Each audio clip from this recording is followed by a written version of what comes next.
you. Yes, hello everyone. My name is Erin Bowman, and my thesis topic is determination of phenotypic responses to heat stress experiments in corals from the Great Barrier Reef. This project is being completed in collaboration with the Australian Institute of Marine Science, and my supervisors were Dr. Lena Bay of Ames and Dr. Emily Howells of Southern Cross University. Coral reef ecosystems are vital habitats that contribute heavily to both oceanic and societal well-being. Some of the ecosystem services provided by reefs are listed here in blue, such as coastal protection from storms, economic stimulation via tourism, food production in the form of fisheries, and overall oceanic biodiversity. Throughout the world, approximately 500 million people depend on coral reef resources, including 30 million of which that are directly dependent based on their livelihoods and the land that they live on. Unfortunately, the threats faced by reefs are constantly accumulating over time, such as greenhouse gas emissions, overfishing, runoff, disease, ocean acidification, and climate change. Corals tend to thrive in stable, somewhat specific environmental conditions where even the smallest change in seawater parameters such as temperature, pH, or nutrient availability can negatively impact coral health. Heat stress in particular has well-studied impacts on coral reefs, and this figure depicts the impact of heat stress on corals. Under heat stress, when a coral bleaches by expelling their symbiotic algae, if the water temperature is to return back to the coral's habitat thermal range, they can regain the symbionts and survive. However, if the heat stress is prolonged, the coral will die and become overgrown with filamentous algae. Due to the increasing frequency of bleaching events and rising sea surface temperatures, conditions for corals are only worsening. And due to the invasiveness and post-mortem nature of many coral health evaluation approaches, new methods could go a long way in predicting trends and determining mitigation and intervention techniques that may protect reefs and allow them to continue looking like this healthy, thriving reef and less like this bleaching and stressed reef. The aim of this project was to evaluate the potential of hyperspectral imagery to reveal measured variation in thermal tolerance among coral colonies and species. Specifically, the objective was to compare hyperspectral imaging data to an established metric of physiological performance in corals. Currently, there are both invasive and non-invasive methods for heat stress analysis that are widely used. Invasive methods, such as those for quantification of symbiont concentration and density and chlorophyll, require homogenization of the coral tissue and therefore cannot be completed without destruction of the animal. Non-invasive methods, like those for measuring bleaching due to a loss of symbiont cells or chlorophyll fluorescence and photosynthetic damage, are not destructive to the coral, and this is where the established metric that we used comes in. Pulse amplitude modulation fluorometry, also known as PAM fluorometry, is a very useful and widely used tool to measure the photosynthetic efficiency of corals' algal symbionts using just a fluorimeter. Hyperspectral imagery, on the other hand, has the potential to not only measure the chlorophyll in symbionts, but also the host animal fluorescent pigments, for which there is not currently an effective and non-invasive method for.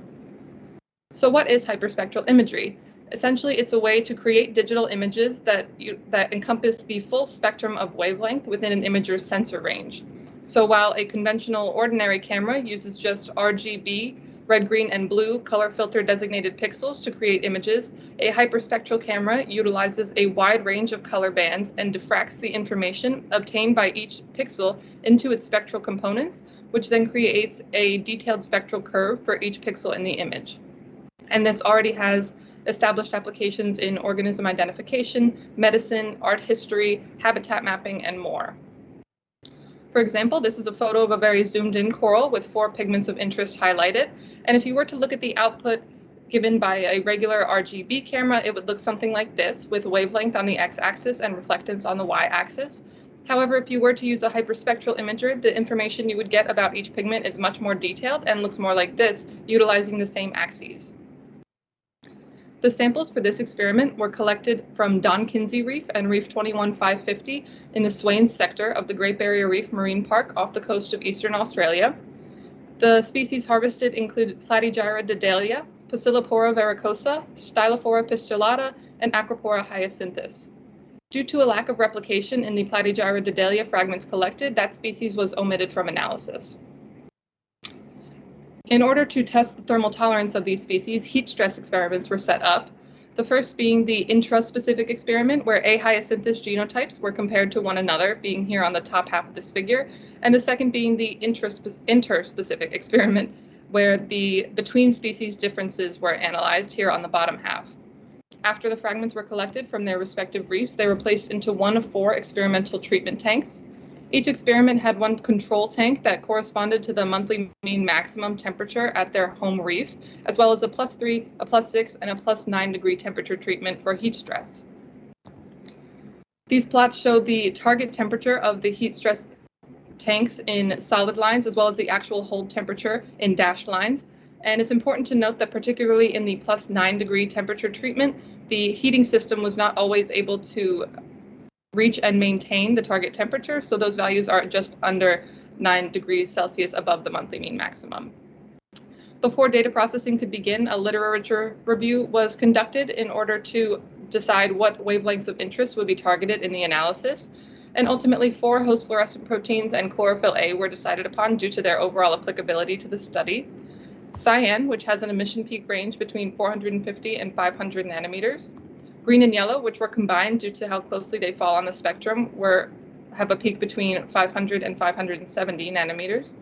Red falls between 550 and 610 nanometers, and then chlorophyll A falls between 650 and 800 nanometers.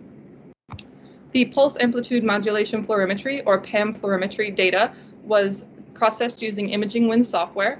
A photo of the fragments would be uploaded to the software under the maximum fluorescence view, like you see here, and then for each fragment, 3 areas of interest would be chosen, careful to avoid any black areas like here and here, which represent oversaturation. And then a report is generated, and the maximum quantum yield of photosystem 2, also known as FV over FM, which is a measure of the photosynthetic efficiency of the algal symbionts, is calculated for each area of interest, and then manually averaged to obtain 1 FV over FM value per fragment. And this allowed us to see how the treatment temperature influenced the photosynthetic efficiency of symbionts across species and genotypes. The hyperspectral data was processed using MATLAB to assign a label to and outline each individual fragment so that the background of the photo was removed. A tank image like this one in the middle would be uploaded, and then for each outline you see here on the right, a label corresponds to it on the left. After that, a MATLAB script was used to extract the average median reflectance for a given wavelength of each fragment. Data processing or data analysis for this experiment took place using R to create general linear models for both the inter and intra-specific experiments, PAM and hyperspectral data. And for this, we also used analyzed ANOVA tables, examined the effect sizes of certain variables, and then created the plots. Here you see the interspecific experiment specifically, which is the comparing the species to one another for the PAM data. And here on the left, you can see that we have treatment on the x-axis and then average photosynthetic yield here on the y-axis. And in the monthly mean maximum +6 degree and +9 degree treatments is where the photosynthetic efficiency really began to drop off for species, particularly for S. pistulata, which lost the largest amount, followed by A. hyacinthus and then P. verrucosa. The monthly mean maximum and the +3 degree treatment temperatures showed little to no variation between species. Here on the right, again, we have average photosynthetic yield on the y-axis and then this time temperature on the x-axis. And this is an ED50 plot, which tells the temperature at which the average photosynthetic yield has declined by 50% for a given species.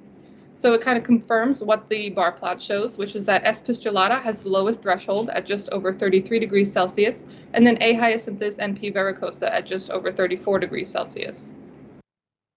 As for the intraspecific experiment, where the colonies of A. hyacinthus were compared to one another, we have genotype here on the x-axis and average photosynthetic yield on the y-axis. And immediately in the plot on the left, it's clear that the monthly mean maximum, the +3 and the +6 degree treatments elicited a much larger FV over FM value than the +9 degree treatments, which is represented here by the dark red bars. And there were some between species differences as well, where the values varied significantly from one another, shown here by the circles. But due to the large variation in the monthly mean maximum values, specifically represented by these orange bars, we also decided to run the statistics after standardizing the rest of the values to that monthly mean maximum value to eliminate any natural variation between genotypes. And that resulted in this output here on the right, where there is actually no significant contrast between genotypes. So this indicates that while their genotypes vary naturally from one another, the treatment temperature did not actually influence the average photosynthetic yield between genotypes of the symbionts. Now for the hyperspectral results, for the interspecific experiment, here we've got treatment on the x-axis and the average median reflectance on the y-axis. And initially we compared on the left here the three pigment categories, cyan, green, yellow, and red, to one another, but quickly found that there was a clear pattern in them. All the values slope up and down at the same time for all the species and all the treatments. So we combined them all into one, which is the total fluorescent pigment reflectance. And here you can see that all three species vary from one another at either the +6 or the +9 degree temperature treatments. A. hyacinthus had the highest values at all but the +6 degree temperature treatment, where S. pistulata reflectance was higher. And then here on the right is the reflectance for chlorophyll, which did not exhibit the same pattern as the fluorescent pigments did, so therefore it was analyzed by itself. And here you can see that there's little to no difference between the temperatures. However, between species, S. pistulata varies significantly from either A. hyacinthus or P. verrucosa in all except for the +6 degree temperature treatment, for which there is little to no variation. For the intraspecific experiment, a similar theories was conducted, where genotype here is on the x-axis and average median reflectance once again on the y-axis.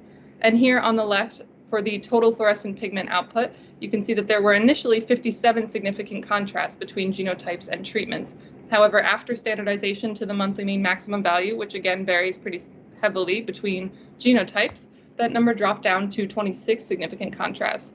This is still quite a large amount, which indicates that after natural variation was removed, some genotypes did have higher reflectance than others, which indicate that they do respond differently under thermal stress from one another. And then here for chlorophyll, it's much more similar to that of the PAM data, which is not surprising since both of them are measuring traits of the symbiont rather than traits of the host animal.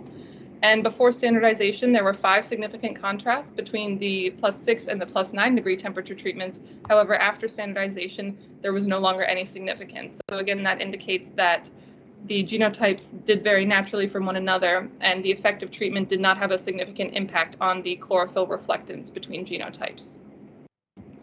So ultimately, in comparing the PAM and the hyperspectral data, which was the original goal of this experiment, PAM measures the photosynthetic efficiency of symbionts. The intraspecific genotypes did not vary by significant amounts, and in the interspecific experiment, S. pistulata lost the largest amount of photosynthetic efficiency. Hyperspectral imaging can be used to measure host animal pigment reflectance, and the intraspecific genotypes of A. hyacinthus did differ beyond natural variation for fluorescent pigments, but not for chlorophyll reflectance. And in the interspecific experiment, A. hyacinthus pigment reflectance did increase the most with treatment. So both of these methods can be used to measure chlorophyll traits of symbionts, and the natural variation of the genotypes was reduced in both cases. And the +9 degree temperature treatment elicited the largest responses, which is not surprising because that's the highest level of thermal stress they were put under. So key takeaways from this study were that changes in fluorescent pigment reflectance is more influenced by genotype than either photosynthetic efficiency or chlorophyll reflectance was. And colonies of the same species don't always respond in the same way to one another. These results are consistent with relevant literature that lists these species as thermally sensitive. And in conclusion, this is a novel study in terms of individual variation measurements via hyperspectral imaging, which is usually done on a much larger scale for remote sensing or habitat mapping. The data does contribute to knowledge about individual variation in heat stress response among corals. And an interesting thing to note is that the A. hyacinthus genotypes for this study may have had similar symbiont makeup, which could explain some of the closeness values of the photosynthetic efficiency between colonies.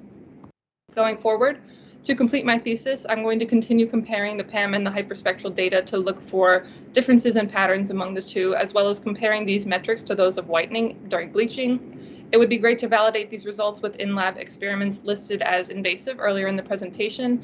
And going forward, hyperspectral imagery does have the potential to reveal fine-scale differences in adaptations among corals, as well as define trends in coral health that can lead scientists towards the preservation of reefs. I'd like to thank everyone that spent their time and energy this semester helping me complete this project from so far away and under such unusual circumstances. And if anybody has any questions, I'd be happy to answer them. I've also listed my email here and I can be contacted there as well. Thank you.